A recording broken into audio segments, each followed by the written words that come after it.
मेरे पिता ने अमेरिका को सेंट मार्टिन द्वीप नहीं दिया था, बल्कि उन्हें इसके लिए अपनी जान देनी पड़ी।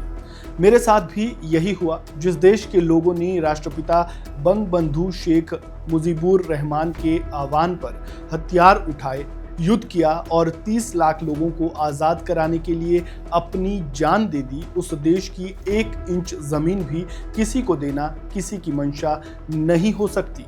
लेकिन आज यूनुस अमेरिका को बांग्लादेश बेच रही हैं। ये बांग्लादेश की पूर्व प्रधानमंत्री शेख हसीना का बयान है। बांग्लादेश में जारी सियासी उथल-पुथल के बीच शेख हसीना के इस बयान ने सियासी हलचल और बढ़ा दी है। उन्होंने बांग्लादेश में अंतरिम सरकार के मुखिया मोहम्मद यूनुस पर ये गंभीर आरोप लगाए हैं।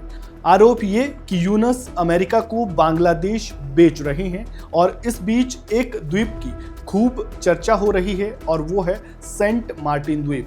क्या है इस द्वीप की कहानी और शेख हसीना के इस बयान के क्या मायने हैं, ये सब कुछ हम इस वीडियो में आगे जानेंगे। नमस्कार, वन इंडिया हिंदी में आपका स्वागत है। मैं हूं राजेश शर्मा।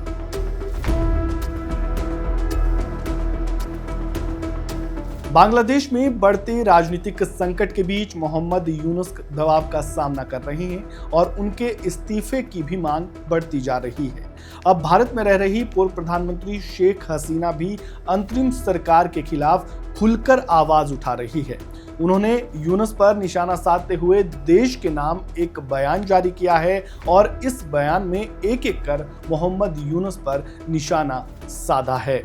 शेख हसीना ने गंभीर आरोप लगाते हुए कहा कि यूनुस ने आतंकवादियों की मदद से बांग्लादेश की सत्ता हथियाई है और इनमें से कई आतंकी संगठन ऐसे हैं जिन पर अंतर्राष्ट्रीय बैन लगा हुआ है। तख्तापलट के बाद हसीना अब मजबूती से बोल रही हैं। वह अपने पिता और बांग्लादेश के पूर्व प्रधानमंत्री शेख मुजीबुर रहमान की यादों का सहारा लेकर मौजूदा हालात में यूनुस पर हमलावर है। शेख हसीना ने कहा, जब अमेरिका को सेंट मार्टिन द्वीप चाहिए था तो मेरे पिता शेख मुजीबुर रहमान इसके लिए राजी नहीं हुए।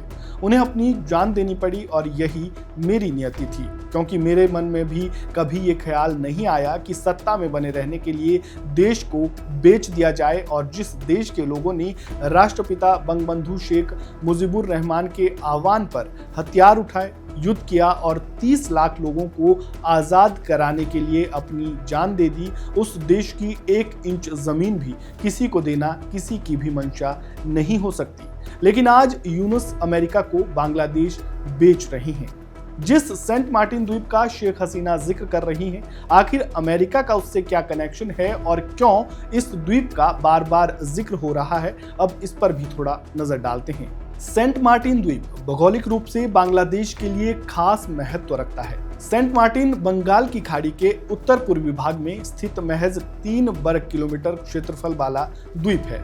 ये द्वीप जैव विविधता, मत्स्य पालन और पर्यटन समेत कई चीजों के लिए महत्वपूर्ण माना जाता है, लेकिन रणनीतिक तौर पर ये और भी ज्यादा महत्व रखता है। यूनुस सरकार ने तख्तापलट के बाद इस द्वीप पर टूरिज्म को लेकर 4 महीने के लिए पाबंदी भी लगाई। माना जा रहा था कि सेंट मार्टिन द्वीप की वजह से शेख हसीना सरकार का तख्ता पलट हुआ है। दावा है कि अमेरिका इस द्वीप पर अपना मिलिट्री बेस बनाना चाहता है और शेख हसीना इसके लिए राजी नहीं थी। हसीना का ये दावा है कि पूर्व प्रधानमंत्री और बीएनपी नेता खालिद जिया ने चुनाव में मदद के बदले अमेरिका को ये द्वीप देने पर सहमति जताई थी और यूनुस भी द्वीप को विदेशी ताकतों को सौंपने की कोशिश कर रहे हैं। बांग्लादेश में यूनुस सरकार के खिलाफ विरोध बढ़ता जा रहा है और अब हसीना के बयान ने राजनीतिक आग में घी डालने का काम किया है। बांग्लादेश में अब कई लोग यूनुस के खिलाफ प्रदर्शन कर रहे हैं। वहीं राजनीतिक जानकारों की माने तो यूनुस ने अपने इस्तीफे का संकेत देकर अवामी लीग विरोधी ताकतों को एकजुट करने की कोशिश की है, लेकिन उनका ये दाव उन पर ही उल्टा पड़ता दिख रहा है। बांग्लादेश में मोहम्मद यूनुस बतौर चीफ एडवाइजर बांग्लादेश में अंतरिम सरकार के मुखिया है, लेकिन 9 महीने के भीतर ही अब ये जंग सेना बनाम यूनुस हो गई है। अब बांग्लादेश की सियासत में फिर से शेख हसीना की वापसी होती है या यूनुस कोई नया दांव चलेंगे, ये देखना अभी बाकी है। बहरहाल इस वीडियो में इतना ही। आपको ये जानकारी कैसी लगी कमेंट बॉक्स में अपनी राय जरूर दें। वीडियो को लाइक करें, शेयर करें, चैनल को सब्सक्राइब करें और खबरों से जुड़े ताज़ा अपडेट अगर आप सबसे पहले पाना चाहते हैं तो बेल आइकन को दबाना बिल्कुल ना भूलें। धन्यवाद। Subscribe to One India and never miss an update.